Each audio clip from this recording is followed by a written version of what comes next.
Assalamu alaikum wa rahmatullahi wa barakatuh. Welcome back to online classes of Iqra Degree College, our project of Iqra Education System. My dear brothers, in the last video lecture, I gave you an introduction to poem number 1, The 7 Ages of Man, a speech from As You Like It, written by William Shakespeare. Today in this video lecture, I am going to explain you the meaning of some new keywords and some phrases which are used in this poem so that you may have no problem in understanding this poem when you are reading it. Before I go on to explaining the meaning of these words, I would like to tell you the meanings which I have provided you here are the contextual meaning of these words and phrases. If you want to know the actual meaning of these words and phrases, you may look up these words and phrases in a dictionary. There you will find the actual meanings. William Shakespeare has used these words metaphorically and figuratively. So we'll start from word number 1, players, which means actors here in this poem. Word number 2 is exits, which actually means departure from a stage. But here in this poem, William Shakespeare has used the word exits for the death or the departure from this world. He says exits and entrances, which means people coming into this world and going back from this world. Phrase number 3, plays many parts. It means plays many characters. Men and women go through different stages and ages in their life. These ages or stages are described as parts or characters. Number 4, acts, which means divisions of play. And here it means divisions of play in life. Number 5, mewling, which means crying weakly. A baby mews or cries weakly when he desires for something to eat or when he desires for something to get. So this is how William Shakespeare has described the word mewling here for younger children who cannot speak anything. So they mew, they cry weakly in order to tell their mothers that they want something. Next word is puking, which means vomiting or being sick. Next phrase is like snail. Here William Shakespeare has omitted a as an article from an actual phrase like a snail, just to keep the meter of the poem smooth and soft. So he says like a snail in the meaning very slowly. The next phrase is the lover. William Shakespeare describes the stage of a man's life as the lover, which is young boy at the teenage. The boy at the teenage goes through the feelings of falling in love with everything he sees. For instance, falling in love with the nature, falling in love with his friends, falling in love with different desires in his life. When he wants to get something, he wants to obtain or acquire something. So this is the age when the young boy falls in love with everything that fascinates him, that inspires him. This is why William Shakespeare describes this age as the lover. Next phrase is sighing like furnace.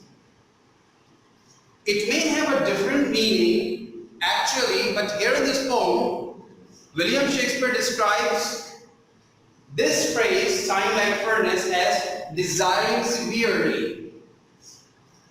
The next phrase is woeful ballet, which means sad song. Word number 11, made to. It means here composed or written for. Then we have a word heard. This is the short form used by William Shakespeare, as I've already described to you, that a poet takes consideration of the words to keep them short, to keep the meter of the poem smooth and soft. Here, heard is a short form of leopard. Number 13, bubble reputation. It means sensitive reputation. To make it simple for you to understand, a man goes through a period in his life when he has bubble reputation, which means sensitive reputation. What do we mean by sensitive reputation or bubble reputation? A man has volatile nature. When he is in mid 30 or late 30, he becomes aggressive quickly. Sometimes he remains formal. Sometimes he acts normal. So in different situations he has different reputation, and this is why the poet William Shakespeare says bubble reputation for sensitive reputation. Number 14, cannon's mouth, which means talkative. During the same period, in early 30s or late 30s, a man has so many things to share with people.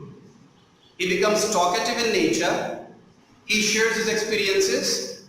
He shares his examples. He shares his feelings with many people. And this is why William Shakespeare says, a man with cannon mouth, which means a man who is talkative. The next word is capon, which means desiring to eat. The word capon may not be linguistic, it may be literal, used in this poem. Otherwise, in English we have a word glutton for a man desiring to eat all the time. But here in this poem, the word capon has been used for desiring to eat. Number 16, saws, which means sayings. And on number 17, this is instances, which means examples. Word number 18, pantaloon. It means floppy trousers, loose trousers, or trousers hanging below the waist. Word number 19, youthful bows, which means stockings worn in young age. Number 20, well saved. It means carefully preserved. On 21, we have a phrase, a world too wide. I have underlined this, a world, because this is used here as an intensifier for very much wide. Number 22, shrunk shank. Shrunk shank means thin and weak leg. And on number 23, treble, the high-pitched voice of a boy. When a boy goes from teenage into his adolescence, his vocal cords go through certain development and changes, and his voice becomes little heavy. That voice is called treble. Word number 24, oblivion. That means forgetfulness or lack of sensation. A man goes through a period in his life when he becomes child again, and he starts forgetting things. He falls the victim of forgetfulness, which means oblivion. The last word in this poem, which may be new to us, we need to understand this word sans. The origin of this word is French. From French language this has been taken. In that period, English had a lot of words from different languages. It still has right now, but many of the other language words have been obsoleted, old-fashioned. They are no more used in English language.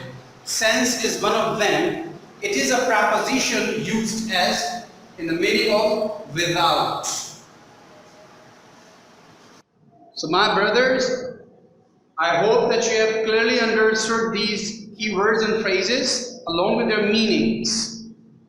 You need to remember and memorize these words by heart with their meanings, so that when you are reading through the poem, you should know the meaning of these words. It will help you understand the poem fully and successfully. That's all for now today. We'll meet again in the next video lecture. Till then, take very good care of yourselves. Assalamu alaikum wa rahmatullahi wa barakatuh.